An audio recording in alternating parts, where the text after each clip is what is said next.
Guys, and welcome to Life with Aprons. Today we are talking about tomatoes, and I'm going to share a secret with you why I don't plant my tomatoes early.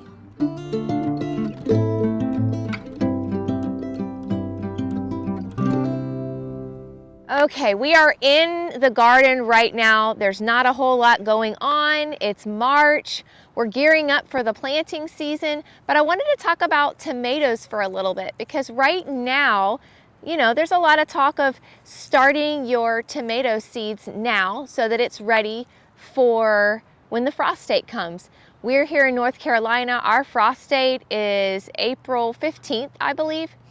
And, I've got my tomato seed packet here, and on the back it says start indoors 6 to 10 weeks before last frost. Now, why don't I start my tomato seedlings early?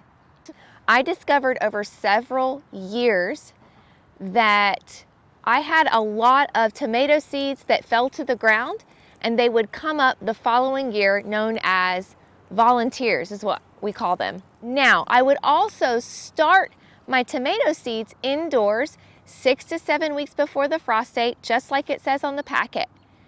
What I discovered is this: when I put out my tomato plants that I had started indoors and I planted them in the ground, they grew at the same rate or slower than the volunteers that came up. Now, did the volunteers come up around the frost date? No.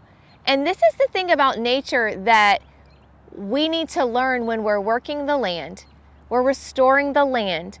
We need to learn how the land operates. And that's something in our culture that has been a dying art. The American Indians, they knew the land and were able to see the signs from nature as to when to plant for the next season. I have a journal that I keep. It's a garden journal. It's one of the best ideas that somebody ever gave me, and every year I write down what's going on in the garden. When did I plant this? How well did it do? When did I plant later? Did I plant sooner? Did I start from seed indoors, or did I start in the garden? All of these things. They are super helpful because honestly, from year to year, I can forget what I did the year before and some of the things that maybe I learned from the garden. So I have this garden journal, and every year I find that the same thing is happening. My volunteers are growing at the same rate as the seedlings that I started several months before. One year, I followed the frost date. I had started my seedlings indoors, my tomato seeds. I put them out after the frost date. In fact, I even gave them a couple weeks later, just in case. And we had a freak frost. I believe it was the end of May. I lost half of my tomato plants to that frost, but the volunteers hadn't come up yet. They knew the signs of nature. And so they came up after the frost date, and half of the seedlings that I had started that survived, those volunteers caught up with those seedlings, and they grew at the same rate. That is fascinating to me.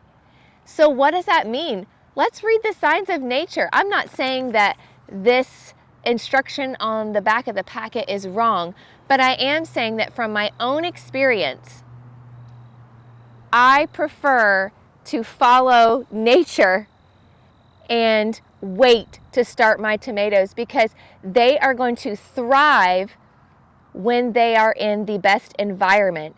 And naturally, they come up when they know that their season has come and they are the strongest. So I have abandoned starting seedlings early, and I just wait for nature to tell me, and then I plant. I start my seedlings. I still start my seedlings in a container so that seeds don't get lost here in the garden, and then I transplant them. But I wait until those volunteers tell me when it is time to plant, and I can tell you I have had the greatest success that way. I have had the strongest plants that way. All right, let's talk about ways to give you healthy tomato plants. If you have seen our video on broad forking in the garden, we touch on fertilizer for the garden, and one of my favorite fertilizers is rabbit fertilizer. We have meat rabbits and we have been spreading their poo onto the garden, and it has made a huge difference. The health of your soil determines how well your tomatoes do. And that fertilizer from the rabbit poo, we threw it on the garden, put the mulch down, planted our tomato plants, and we received the biggest harvest ever, double what we normally do, just by putting that rabbit poo on the garden. It is loaded with nutrients that is good for the soil. You will win with the rabbit poo, no doubt. This is our rabbit tractor. We have 2 rabbits in here right now. They're hiding behind the landscaping cloth, but this is able to move and spread that manure onto the garden. We're in an area on one side of the garden that I haven't really developed yet. We're going to be broad forking it this year. And one of the ways that we are prepping it is by allowing these rabbits on there. So we have just been moving it slowly so that that rabbit poo covers the entire area, and it is ready by springtime to be planted in. That is a great way to keep your soil healthy. Even if you have an area that you've already planted in, that is going to put the nutrients back in from the summer before, when the nutrients was taken out. You always want to keep replenishing your soil so that you have healthy plants, because those plants are constantly taking out, we want to put back in. And rabbit poo is one of the best ways because it can go directly onto the garden. You don't have to wait. I hope you enjoyed this video. Like and subscribe for more great content. If you have any more questions about tomatoes, put them in the comments. I would love to answer your questions. Thanks so much for watching.